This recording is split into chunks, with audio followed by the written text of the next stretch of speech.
l'Éthiopie a franchi des étapes importantes dans la transformation numérique autant que pays, a révélé le Premier ministre Abiy Ahmed.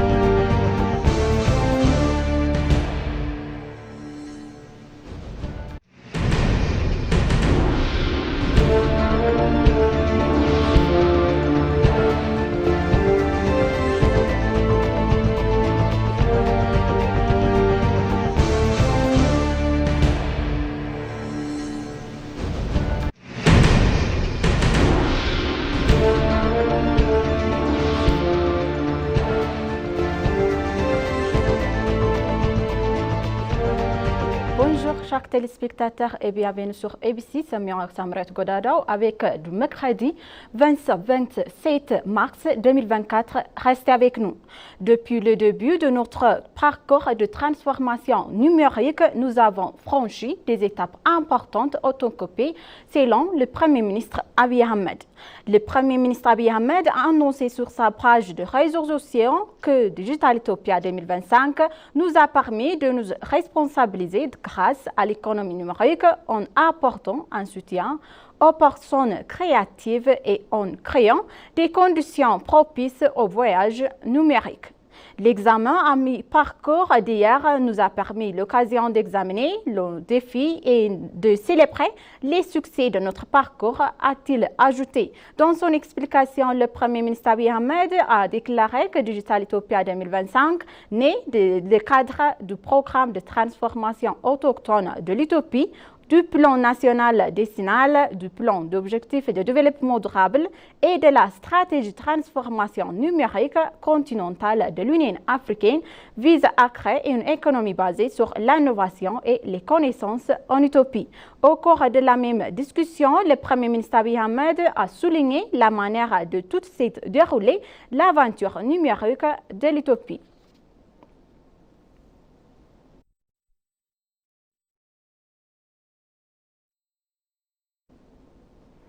Par ailleurs, le PDG d'Ethio Telecom, Fred Tamrou, a annoncé que le nombre de clients du fournisseur de services de télécommunications gouvernementaux et privés en Éthiopie atteint 85 millions. La PDG d'Ethio Telecom, Fred Tamrou, qui a participé à la table ronde du forum, a énormément les expansions et les changements innovants intervenus dans le secteur des télécommunications. Elle a également mentionné que les fournisseurs de services de télécommunications en Éthiopie ont créé une capacité de réseau peuvent gérer plus de 96 millions de personnes.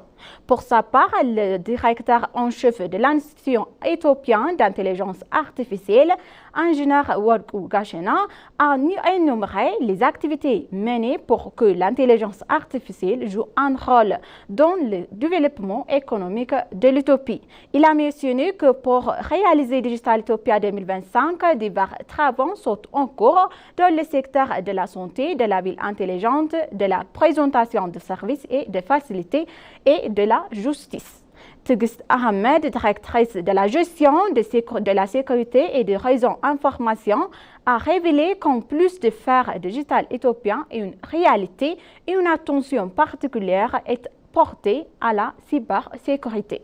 Pour leur part, les participants à la discussion ont révélé le changement qui est en train d'enregistrer en rationalisant les procédures et des services numériques autant et étant accessibles au public et en économisant du temps et du coût. La maire d'Addis Ababa, Adanej Abebe, a mentionné également que la ville a apporté des changements intangibles en rationalisant les services fournis dans le domaine financier, des permis de construire et des événements critiques et d'autres secteurs.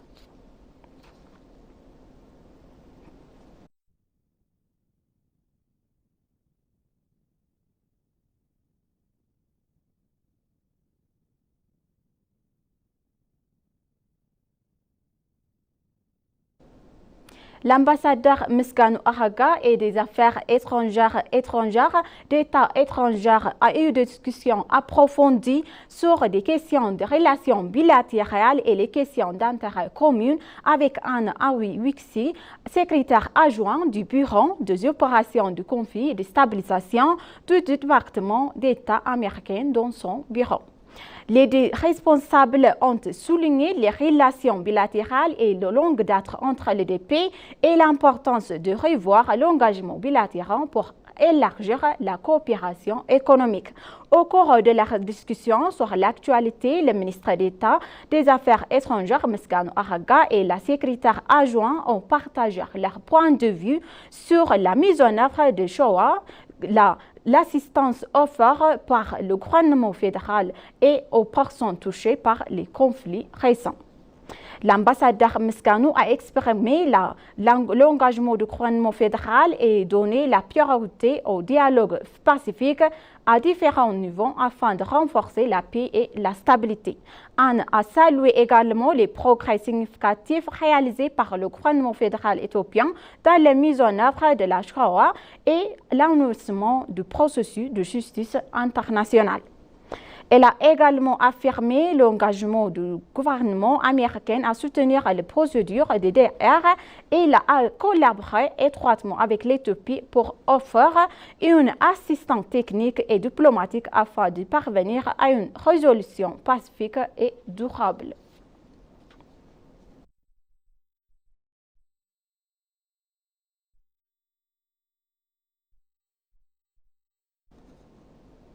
Le ministre d'Agriculture, Germain Amanté, a discuté avec l'ambassadrice de l'Esséton en Éthiopie, Lucien Sekete, question sur leur permettant de travailler ensemble dans le secteur agricole.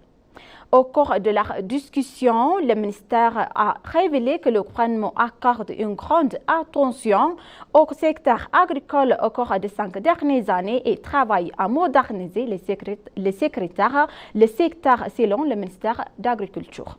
Le ministre a expliqué également les réalisations de l'Éthiopie dans la culture du blé, les travaux commencés dans le développement des ressources animales et horticoles et le programme d'héritage LUMAT et les réalisations du programme de l'empreinte verte pour construire une économie verte faisant face du changement climatique.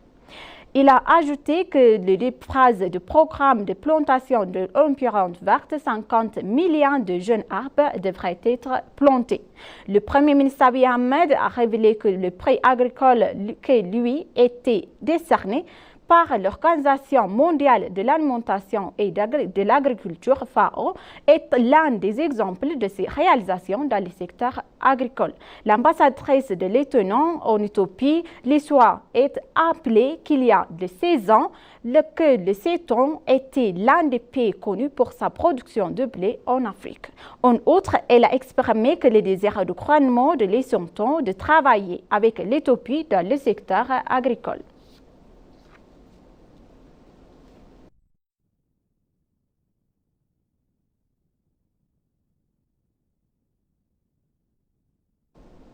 Et une délégation du collège de commandement et du personnel de la défense de Tanzanie a rendu visite au collège de commandement et le personnel de la défense éthiopien.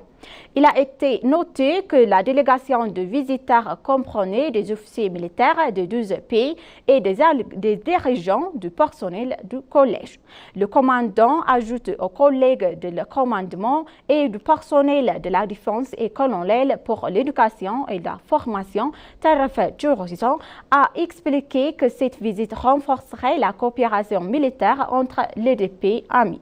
Le commandant a déclaré que le collège de commandement et du personnel de la défense fournirait les autres dirigeants militaires du pays et des pays voisins du cours durée au deuxième étage. Son homologue tanzanien, le colonel Jafar Ramadan Arcitide, qui les a remerciés pour leur accueil au collège, a déclaré qu'ils ont changé des idées sur les questions permettant de travailler ensemble avec le collège.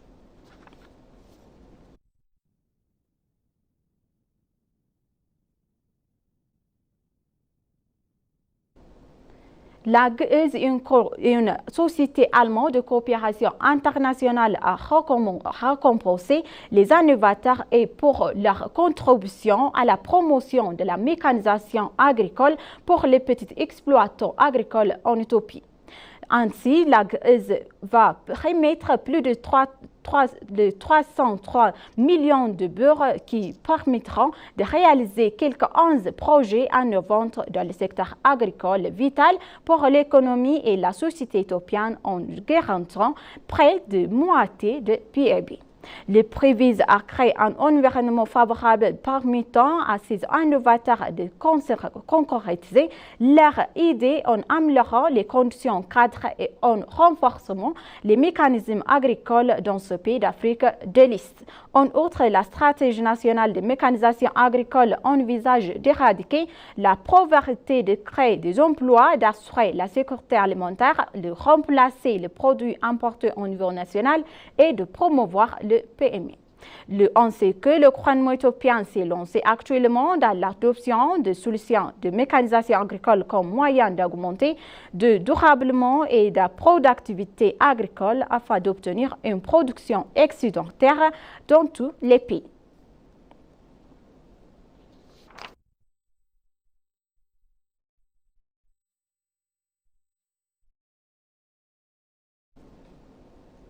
La société chinoise Wenxiong Success Trading, dotée d'une capacité capitale d'investissement de 300 millions de dollars américains, a exprimé son intérêt à son engagement dans les parcs industriels manufacturiers en Éthiopie. L'entreprise devrait produire du papier dans le parc industriel selon la Société de développement du parc industriel. L'état de PDG de la Société de développement du parc industriel a reçu les responsables de l'entreprise dans son bureau et a discuté avec eux. Les responsables des entreprises ont présenté des informations détaillées sur le projet d'investissement et le PDG les a informés des centres d'investissement de l'entreprise et des incitations ainsi que des infrastructures et des présentations de services. En outre, les responsables de l'entreprise ont visité le parc industriel de Bololemi à Addis Ababa où on offre aux investisseurs des services tels que l'électricité, l'eau, les télécommunications à des meilleurs prix par rapport aux autres pays similaires qui jouaient un rôle important dans la décision d'investisseurs. La société de commerce Winzo Nexan, créée en 2011, possède 6 bases de production dans le monde, notamment en Arabie Saoudite, au Ghana, au Niger et en Iran. L'entreprise fabrique également principalement de la fibre, de la céramique, de l'alimentation et d'autres typiques de produits.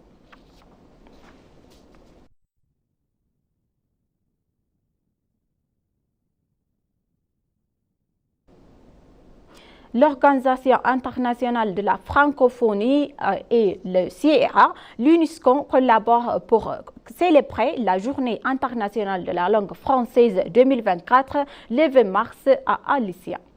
Dans un interview inclusif accordé par l'ENA, la représentante permanente de l'Organisation de la francophonie internationale auprès de l'Union africaine de la CIRA, Nufahat Mouraha, a ajouté que la promotion de la langue se fait par les biais de l'éducation et en accompagnant les États membres pour renforcer le système éducatif. Selon elle, le mandat principal de l'Organisation de la francophonie est de continuer à promouvoir cette langue qui unit 88 pays et gouvernements différents autour de la diversité culturelle, de l'éducation, de l'état de droit et de la prospérité de l'État grâce à une économie inclusive et diversifiée. D'autre part, le président du groupe d'ambassadeurs francophones à Addis Ababa, ambassadeur de Tunisie en Éthiopie et chef de la mission permanente de la Tunisie auprès de l'Union africaine de la CIA, Abdulhamid Garabi, a exprimé que ces célébrations est une bonne occasion de souvenir des prêts fondateurs de la francophonie puisque le français est une langue parlée dans le monde entier. Le multilinguisme dans l'organisation internationale donnera une chance à toutes les langues d'être non seulement célébrées mais aussi d'être exercer de manière égale, a-t-il indiqué. Par ailleurs, l'ambassadeur Ben Mark Demrada, observateur permanent auprès de l'Union africaine et de l'ICA pour Canada, a déclaré que tel événement vise à promouvoir le multilinguisme.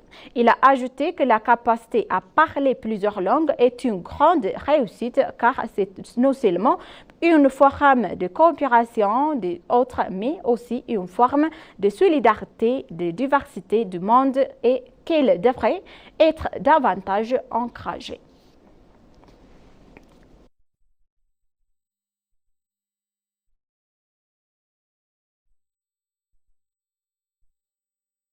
Chers téléspectateurs, maintenant je vous rappelle les titres principaux. L'Éthiopie a franchi des étapes importantes dans la transformation numérique autant que pays, a révélé le Premier ministre Abiy Ahmed.